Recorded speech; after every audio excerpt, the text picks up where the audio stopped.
عظیم زوردار تالیوں سے اس شاعر کا استقبال ہونا چاہیے۔ آپ کا تعلق یوں تو پاکستان سے ہے، کئی ادبی انجمنوں اور تحریکوں سے وابستہ اردو کے فروغ و استحکام کے لیے مشاعرے اور مذاکرے کا اہتمام کرنے والے طاہر عظیم، جنہیں میں اس شعر کے ساتھ بلانا چاہتا ہوں اور اس سے پہلے ایک شعر سنانا چاہتا ہوں۔ ہندوستان کے ایک بہت ہی معروف شاعر کا شعر ہے امجد بھائی کہ سوچنے کے لیے کچھ بچا ہی نہیں، سوچنے کے لیے کچھ بچا ہی نہیں، ہم کہاں آ گئے سوچتے سوچتے۔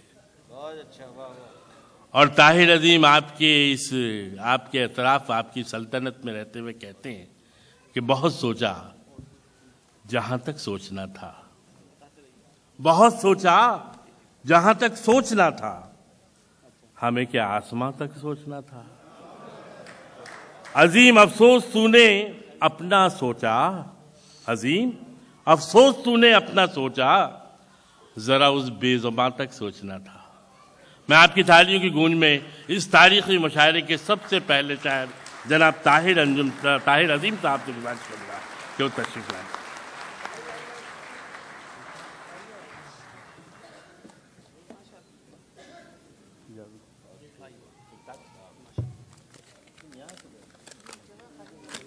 ایک غزل کے چند اشعار ملاحظہ کیجیے۔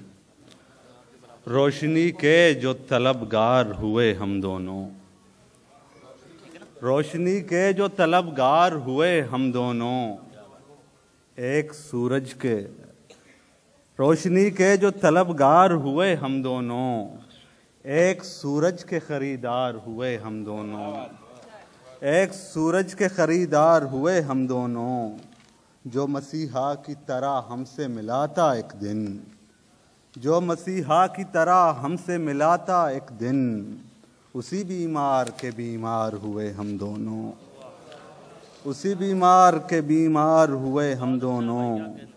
اس کہانی کا تو لکھنا کبھی ممکن نہ ہوا، اس کہانی کا تو لکھنا کبھی ممکن نہ ہوا، جس کہانی کے بھی کردار ہوئے ہم دونوں۔ کیا بات ہے! اس کہانی کا تو لکھنا کبھی ممکن نہ ہوا، جس کہانی کے بھی کردار ہوئے ہم دونوں۔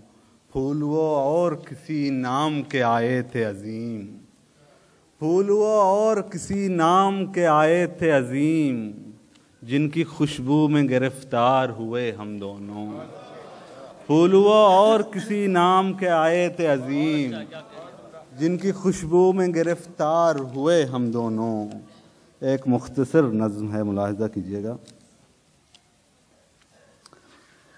میں بہت اداس ہوں، میں بہت اداس ہوں، دل بہت اداس ہے، میں نے تیری یاد کے سب دیے بجھا دیے، وہ جو تیرے عکس تھے عکس وہ مٹھا دیے، وہ جو تیرے خواب تھے خواب وہ بلا دیے، تیرے قرب کی مجھے آرزو جو تھی کبھی آرزو نہیں رہی، میں نے تیری یاد کے سب دیے بجھا دیے، وہ جو تیرے عکس تھے عکس وہ مٹھا دیے، وہ جو تیرے خواب تھے خواب وہ بلا دیے، تیرے قرب کی مجھے آرزو جو تھی کبھی آرزو نہیں رہی، میں جو یوں بدل گیا خواب بھی بدل گئے، خواہشیں بدل گئیں روز و شب بدل گئے، دن بہت گزر گئے پھر نہ جانے کیا ہوا، یوں ہی ناگہان میں تیری یاد آ گئی۔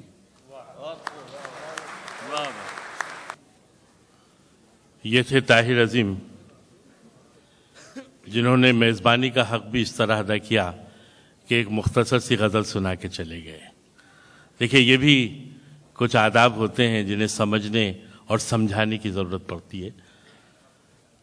ابھی اپنے مہمانوں پر